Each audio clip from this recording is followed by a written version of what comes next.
அதுல கே என்ன தெரியுமா? நான் சொல்ல மாட்டேன். ஏன் கெட்ட வார்த்தையா? கிட்டத்தட்ட டேய் கே என்ன சொல்லுடா. நம்முடைய முன்னாள் முதல்வர் கருணாநிதி பத்தி அடுக்குமொழியில சொல்லிட்டு வந்தாங்க. உங்க தலைவரோட பேரை மென்ஷன் பண்ணி பேசுனது தவறுதான். அவர் சார்பா நான் சாரி கேட்டேன். அமைச்சர்கள் பதில் சொல்கிற போது திராவிட முன்னேற்ற கழகத்தை பற்றியும் திமுக தலைவரை பற்றியும் அவர்களுக்கு என்ன மனதில்பட்டதோ அதை சொல்கிறார்கள். நீங்கள் அது தவறு என்று சொல்லி நீக்குகிறீர்கள். ஆனால் நேரடியாக லைவ் போய் கொண்டிருக்கிறது.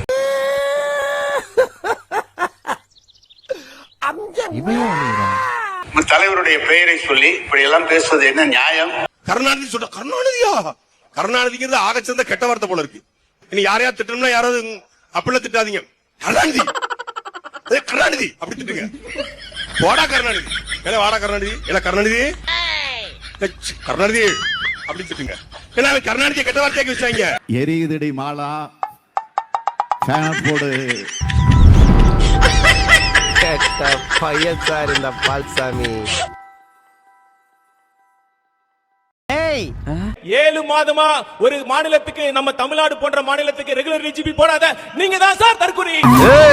தூத்துக்குடியில தன்னுடைய வீட்டுல கழிவறை இல்லையா? ஒரு கழிவறை இல்லாத ஒரு கிராமத்தை உருவாக்கிய ஒரு முட்டாள் முதலமைச்சர். சார் சிஎம் சார், நீங்க இந்த எங்களை தமிழக வெற்றி கழகத்தை கட்டுப்படுத்துற முயற்சியில ஒரு 10% ஆச்சும் 1% ஆச்சும் சட்டம் ஒழுங்கா கட்டுப்படுத்த முயற்சி பண்ணுங்க சார். அடுத்த முதலமைச்சர் சொல்றீங்களே, உங்களுடைய மகன் சமூக நீதினா என்ன, சாதிவாரி கணப்பெடுப்புனா என்ன, நெடுமொழி கொள்கைனா என்ன, ஒவ்வொரு கொள்கையும் நாங்க வந்து பேசுறோம். நான் தனிப்பட்ட முறையில் வர ஒரு விவாதம் நடத்துறதுக்கு உதயநிதிக்கு தகுதி இருக்கா? தகுதி இருந்தால் நான் இந்த சேலஞ்சுக்கு ரெடி. தெரியாம போன தூக்கணத்துக்கு அவசியமே பண்ணிடுவாங்க போல இருக்கு.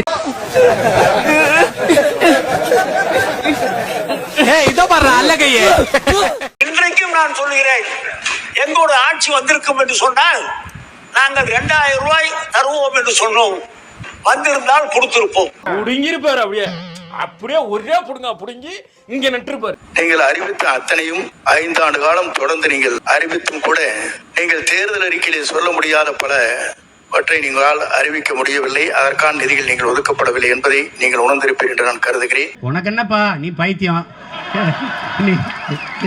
நீ என்ன வேணாலும் பேசலாம், நாங்க அப்படியா?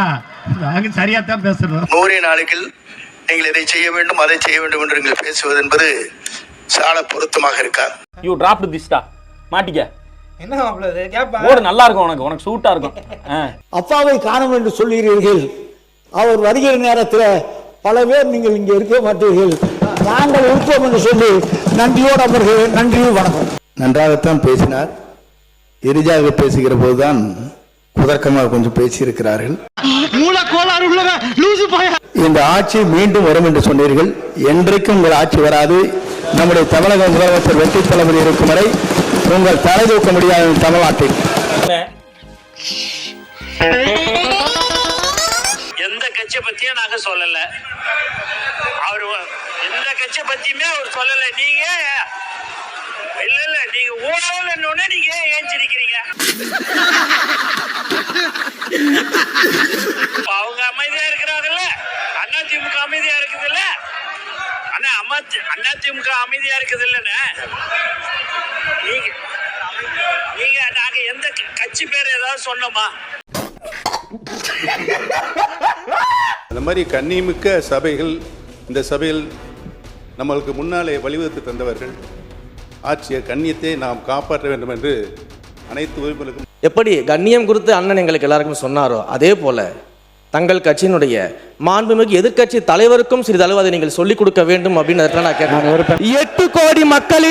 8 கோடி மக்களின் பிரதிநிதியாக இருக்கக்கூடிய மாண்புமிகு முதலமைச்சர் அவர்கள் அவைக்குள்ளே வரும் பொழுது அமர்ந்திருக்கக்கூடிய எதிர்க்கட்சி தலைவருக்கு அந்த கண்ணியத்தை சொல்லிக் கொடுத்து 8 கோடி மக்களின் முதலமைச்சருக்கு அந்த மரியாதையை தர வேண்டும் என்ற கண்ணியத்தை சொல்லித்தர வேண்டும் என்பதை பேரவைத் தலைவர் வாயிலாக தெரிவித்துக் கொள்கிறேன். அவர் விஜய் வந்து வணக்கம் வைக்கிறார்.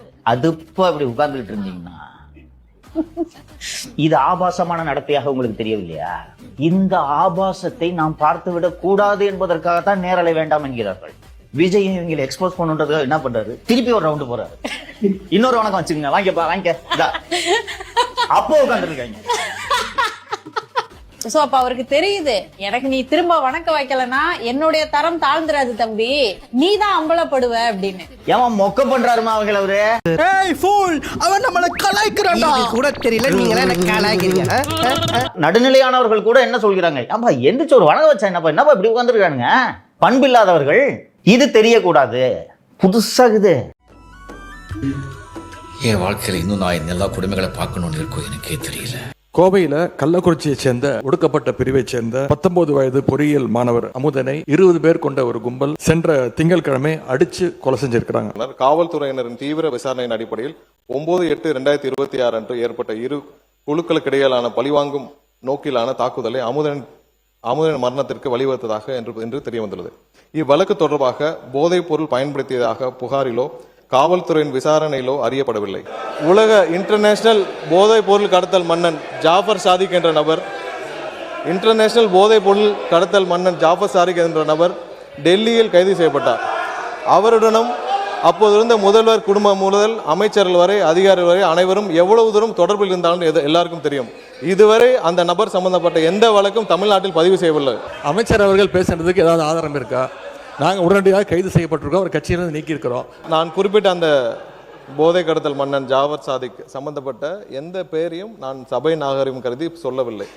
அதே நேரத்தில் அந்த வழக்கில் ஒன்றிய அரசு டெல்லியில் பதிவு செய்யப்பட்ட வழக்கு தான் தவிர்த்து இங்கே எந்த வழக்கும் பதிவு செய்யப்படவில்லை.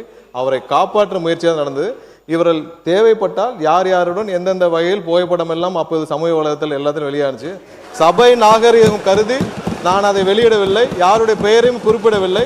அதை அவர்கள் இத்தோடு நிறுத்திக் கொண்டால் நல்லது. லெக் சைடுல போடாதடா, ஆஃப் சைடுலயே மெயின்டைன் பண்ணு. அடிக்கிறாங்கன்னு தெரியுது இல்ல? சாம்பார் ஆப் எனக்கு.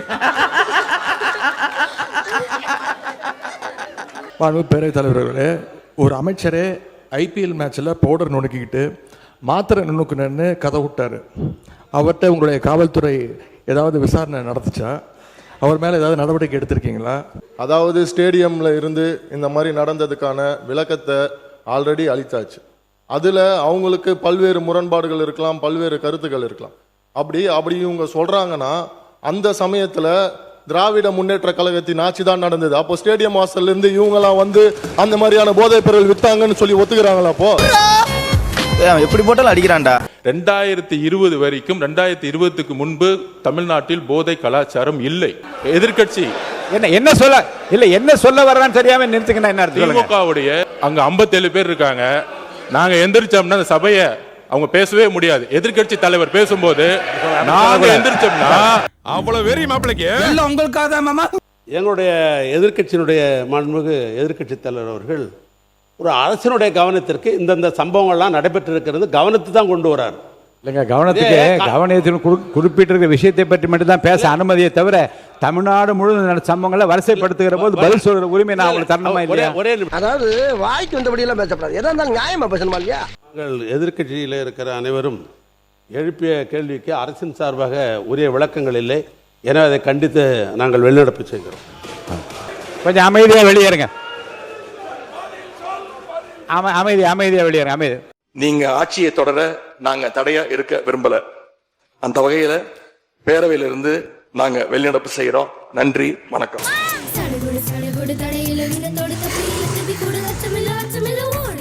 நமக்கு ஆதரவு கொடுத்தது சுயேட்சையா எடுத்த முடிவுன்னு சொல்றாங்க. அதே மாதிரி இந்திய கம்யூனிஸ்ட் கட்சி நமக்கு ஆதரவு கொடுத்தது சுயேட்சையா எடுத்த முடிவுன்னு சொல்றாங்க. இதுல எங்க இருந்து நாங்க தான் அனுப்பி வச்சோம்னா புரியலையே. மக்களுக்கு நல்லா புரியும், எல்லாத்தையும் தெளிவா பார்த்துக்கிட்டு இருக்கிறாங்க.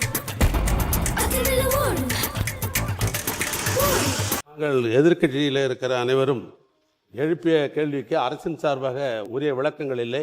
எனவே அதை கண்டித்து நாங்கள் வெளிநடப்பு செய்கிறோம்.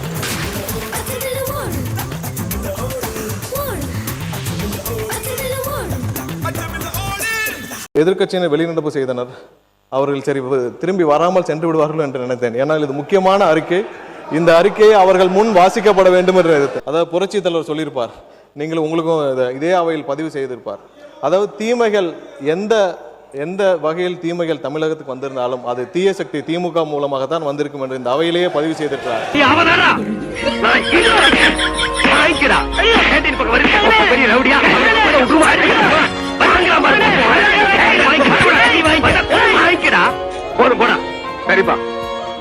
அவங்க ரெண்டு பேரும் சொன்னதை இப்ப நானும் ரிப்பீட் பண்றேன்.